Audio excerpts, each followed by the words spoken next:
Welcome to Badminton Unlimited, your weekly access to badminton action and beyond. This week we're in Australia for the conclusion of the biggest tournament in the region, the Oceania Championships. And then we head to the Philippines to find out about the rise of badminton at the collegiate level. We start the show in Australia and the state of Victoria. On the outskirts of the state capital Melbourne stands Ballarat. This picturesque town is at the heart of badminton in the country, and for 5 days in February, it was also the centre of attention for badminton in the region. The Ballarat Badminton Stadium was the venue for the 2014 Oceania Championships. Championships like this are something that promotes the sport in the country, in the regional areas as well. So to have this actual event in a regional centre that's out of a major city is a big coup for a place like Ballarat. So it's great to have these championships here. It's a great facility here. They've got their own badminton hall here with 12 courts, and yeah, they're doing really well. They're putting a really good show on for the Oceania Championships. So yeah, really always happy to come here. The tournament brought together 6 countries from across Oceania to do battle. The championships debuted in 1997 and are played every 2 years. Australia and New Zealand are the dominating teams, having shared the championship titles between themselves. But other countries are beginning to benefit from competitive matches. Really, it's a perfect opportunity to play against better players, that used to play to the Olympics. So we don't have that kind of opportunity very often. Actually, in Tonga, we don't really have much players, so us playing here really makes a difference. So when we get back home, it's going to help us improve other players. Yeah, so what we learn here we'll take back home, and hopefully we'll get more better players in the future. Beyond the sporting accolades sought by teams and players, the championships have significant value in terms of administration and development in a part of the world dominated by other sports. Well, it's important for a whole lot of reasons. One, because it binds everyone together, and it shows from a confederation point of view you're capable of doing it. 2, it becomes a selection opportunity as you move forward for your national selection, particularly a year like this with Commonwealth Games selection. And 3, it has world ranking points, and they become increasingly important when you start to try and qualify for major events like Thomas and Uber Cup and some of those sorts of things. When Badminton Unlimited arrived, the mixed teams section of the tournament had been completed. Australia had triumphed at the expense of New Zealand in an exciting matchup. The home side prevailed 3-2 to hoist aloft the Robson Shield for the 3rd successive time. Onto the individuals categories. Up first was the women's singles. It pitted reigning champion Michelle Chan from New Zealand against Aussie Verde Kessler in a replay of the 2012 finals. Chan is just returning to the New Zealand fold. The 26-year-old took time out from the sport after missing out on the selection for the London Olympics.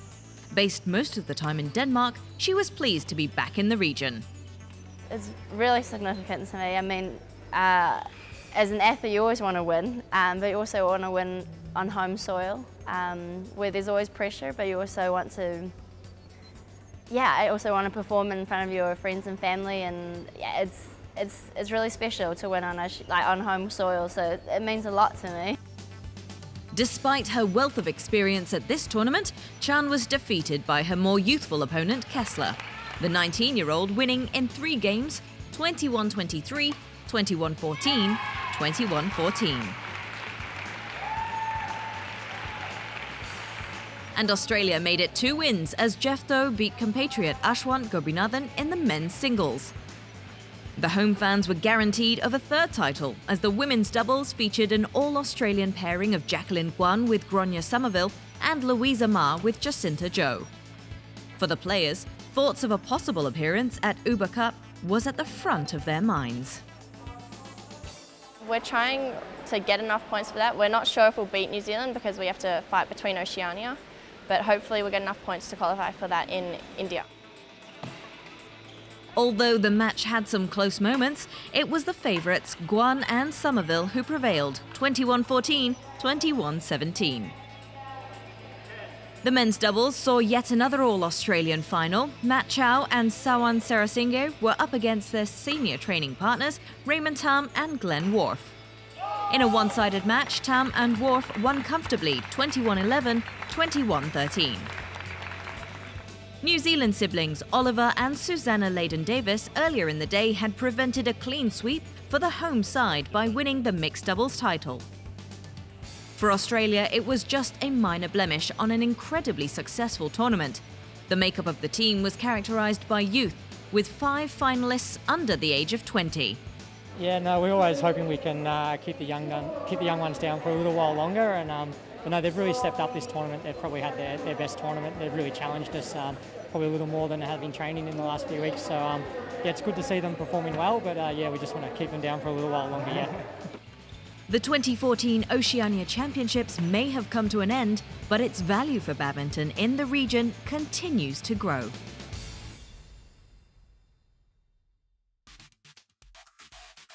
Let's test your badminton knowledge now. We want you to name the only player to have won 5 World Badminton Championship titles in men's singles. We'll tell you the answer after the break.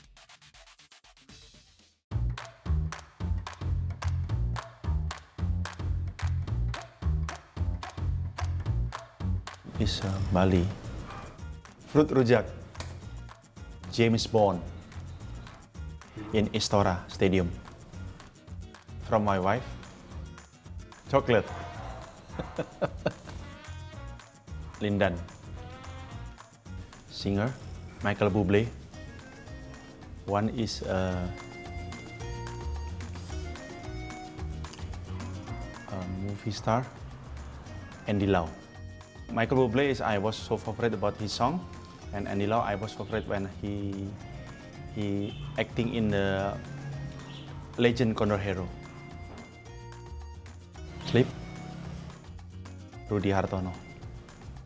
If I can change, I will become a players again to make a peace for every people in the world.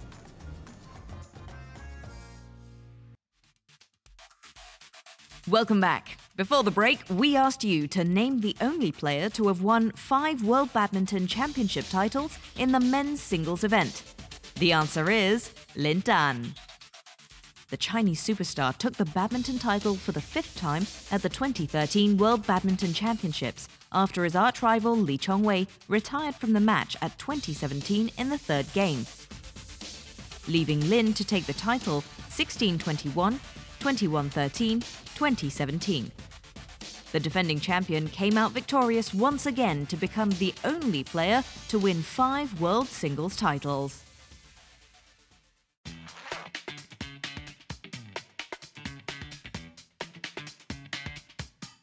I have quite a few rackets, obviously because the strings can break in them or the frames can sometimes snap, so I've got about 8 to 10 rackets in my bag.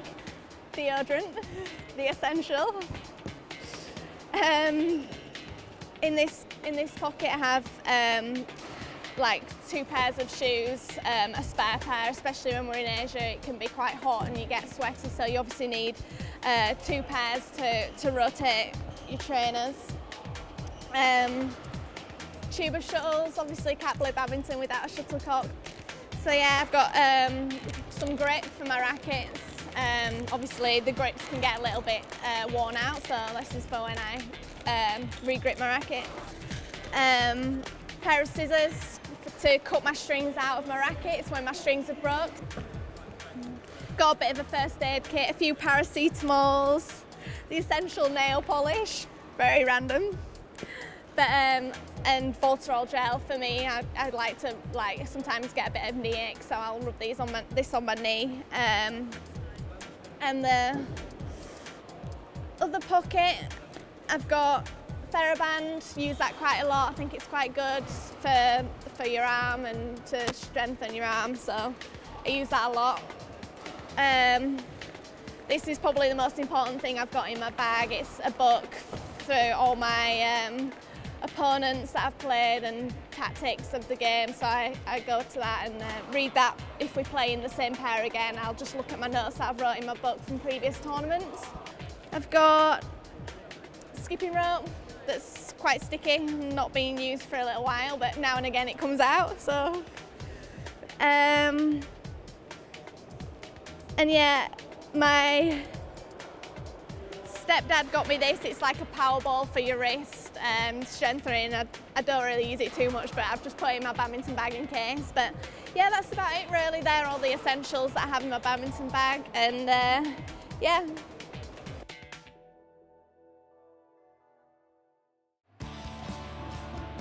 Mention Thai badminton nowadays, and thoughts automatically focus on the extraordinary achievements of its new generation. Dutch Open winner Busana Ongbunrampan, China Masters finalist Porntip Burana Prasotsuk, and of course the youngest women's singles world champion Ratchanok Intanon. But before them, there were players who blazed a trail for the country. Chief amongst them was men's singles shuttler Bunsak Ponsana. ก็สำหรับตัวผมเองนะครับก็ถือว่าเป็นรุ่นพี่ในวงการ I am considered a senior. If a chance comes up, I'd like to help in developing the young players coming through. Having experience in a men's singles event, I think I can help. The 31-year-old was preparing for the upcoming German Open when Badminton Unlimited visited during a training session in Bangkok. Born and bred in the capital, the Thai right-hander would have probably thrived under the system that young players have available. Since the Badminton Association of Thailand restructured its development program in 2008, top talents have been carefully nurtured and given ample room to flourish. But Bunsak isn't one to sit and sulk about missed opportunities. He treasures his journey in becoming the country's top men's singles shuttler. The lanky Thai was always an active child, but it was the sport's dynamics that made him learn to love it. ไม่ว่าจะเป็นแบดมินตันยิมนาสติกฟุตบอลเทนนิส My parents were very supportive. They started by letting me play all kinds of sport, be it badminton, gymnastics, football or tennis. I enjoyed them all. But in the end, I chose badminton because it is played with a wide variety of shots. It's different from what I've seen from people playing at home, just hitting the shuttlecock back and forth. Younger sister Salakjit, who would also go on to play in the national team, took a serious interest in the game at the same time. Not wanting to waste their talents, Bunsak's parents had to make the difficult decision when they were young. ก็ถ้าจุดเริ่มต้นจริงๆก็น่าจะเป็นตอนอายุ I was only 14 when I already started playing badminton regularly. I would then start to practice every day to help my transition from amateur to professional. It was at that time that my father discussed with my coaches that if I were to make it to the elite level, I had to be sent to China for enhanced training. It was then that I knew my professional career had started. Away from his family and in unfamiliar surroundings, he chose to focus fully on developing his game. Those years would serve him well as he returned to his homeland 4 years later. He was drafted into the national team and found himself competing at the 2000 Sydney Olympics. แข็งแกร่งเรื่องของร่างกายจิตใจก็ยังไม่พร้อม In that moment, I realized that I wasn't ready in both the psychological and physical aspects to compete in the Olympics. Nevertheless, I was trying to do my best no matter what. I learned a lot in that first Olympics. The experience proved invaluable. Bunsak would go on to claim silver for his first ever medal at the Southeast Asian Games a year later. In 2004, he was back at the Olympics in Athens as he finished 4th. On the BWF circuit, he was a champion at the 2004 Thailand Open. He would go on to finish runners-up 4 times. The Singapore Open seems to be his favourite event. His maiden Super Series triumph was in the Lion City in 2007 before winning it again 5 years later. But after a stellar run, his performances began to dip in 2009. It got so bad for Bunsak that his coach suggested he try his hand at the men's doubles. ก็คือจริงๆอันนั้นมันเป็นการแข่งขันประเภททีม At that time, there was a lot of competition in the team, and I admit that my form had dipped. At the same time, there was a talented young player coming through the ranks. He was playing better then, so I respected the decision by the coaches to give up my place to him. If I had carried on to compete, I would probably continue not being able to do well, and that will affect my confidence further. Even if playing the doubles was only for a short while, it was a great experience for me. Bunsak has since returned to his favourite event as he looks to build on his best finish so far this year, a semi-final berth at the Korean Open in January. The wisdom he has gained through the years will put him in good stead. Actually, my badminton style hasn't changed much. My game is still focused on the technical bits and stroke play. What's most important though is using my competition experience to good use. The law graduate from Sri Patom University sees at least another 3 years of playing time before he finally passes the mantle onto the young guns. These days, it's hard to find an opportunity for me to practice with the younger players. But in any chance that I could meet up with them, I'll gladly share my experiences and give them a few technical pointers when they take to the courts. I think the future of Thai badminton is bright and exciting, especially in the women's game where we have 4 players. I'm sure it will only be a matter of time before the men's game picks up as well. Until the day we actually see the last of Bunsak Pronsana on the courts, badminton fans are assured that he'll always give his best.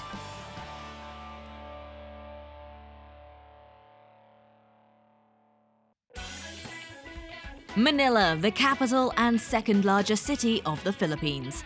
With a population of close to 2 million, this metropolis is growing at a rapid rate. The Badminton Unlimited team jostled through the traffic to the northeast of the capital, Quezon City. Here we met up with a team of badminton champions from the Ateneo de Manila University.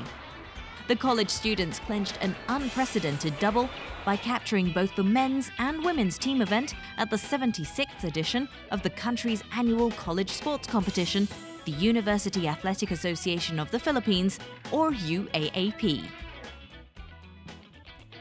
No sport in Ateneo has ever done it, like in one season, to win both for the men and women. That's why it's all the more sweeter for us. Badminton is not new to the country. The British and American expatriates introduced the sport in 1920. And by 1950, the Philippines became the member of the then governing body for the sport, the International Badminton Federation. 2 years later, the Philippines Badminton Association was established. Although basketball is still the #1 sport in the nation, badminton is not too far behind. And it is none more evident than at the college level, where the game is part of the annual UAAP meet. The University Athletic Association of the Philippines is a sports association comprising of 8 universities throughout the country. Each year, these schools compete against each other in 15 different sports. Ateneo is one of the top universities in the Philippines, and sports plays an important role in the life of its students. Badminton was introduced in the UAAP Championship in the 1995-96 season, where Ateneo took the gold medal in the men's event, while the women nabbed the silver. And in the 76th season of the championship, that took place in September last year, the Blue Shuttlers, as Ateneo players are called, completed a historic sweep of the badminton crowns. We were eyeing it since about 3 years ago. In the 74th season, the men's won the gold while the ladies got the silver. And then the 75th season, it was the other way around. The ladies won the gold and the men's won the silver. So this 76th season, we really wanted both. It was, you know, it's been 3 years in the making. Well, I expected the season to be tough. Being in a team full of rookies, I didn't think for even a second that it will be easy. It was pressure in the sense that we have to maintain our title, but then we were confident because months before the tournament we really trained hard. Our coach really guided us until the very end of the tournament. She always let us see that she's confident in us, that she believes in us, that whatever will happen, as long as we do our best, it would be enough, and it would be enough to win for the team. Both the men's and women's team train all year round at the Asuncion Badminton Center. Incidentally, the court belongs to Coach Kenny's father. Kenny Asuncion was a national player herself and won the bronze medal in the 1997 Southeast Asian Games in the women's and mixed doubles category. She also took bronze in the 2003 Games for the mixed event. Asuncion has been coaching both the Ateneo men's and women's teams since 2004. Although her main duty is to produce the best badminton players for the school, Coach Kenny is also aware of the other challenges the students face. They have to balance their academics with the training. I think that's the most difficult for any player because, as we all know, Ateneo is very demanding in terms of their academics, and they always reminded us of that. And so all the requirements and all the things they needed to do, they had to really balance it. This need for balance didn't seem to faze them as they went into last year's games. Well, from the very beginning, it was a set goal by the entire team. Since the summer before the season, we were all talking about it, how we see ourselves really getting into the championships. Although it's not to say that we were at any point like very sure or relaxed, but we were very, very set with our goals. For the victorious players, they have their names written into the collegiate record books. Now the task is to continue to dominate. Coach Kenny is already planning ahead, and her players are looking forward to prove that their success isn't a matter of luck. I know I can do better. I know I can prove myself more. And knowing that I'm not a rookie anymore, I should really play better. Badminton continues to play an important role in college sporting life. And the next step for the country is to translate that passion from an amateur-level sport to a thriving professional game.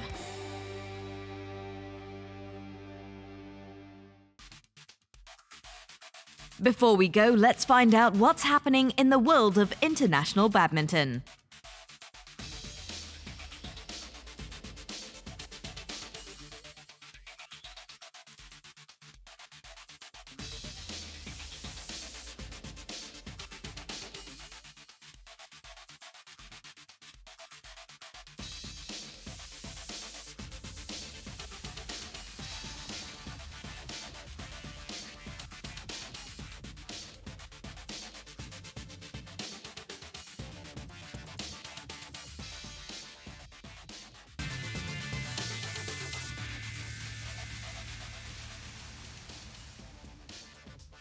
Next week, we're in India to spend the afternoon with the country's rising star, PV Sindhu. And we find out more about the art of Dakhor. See you next week.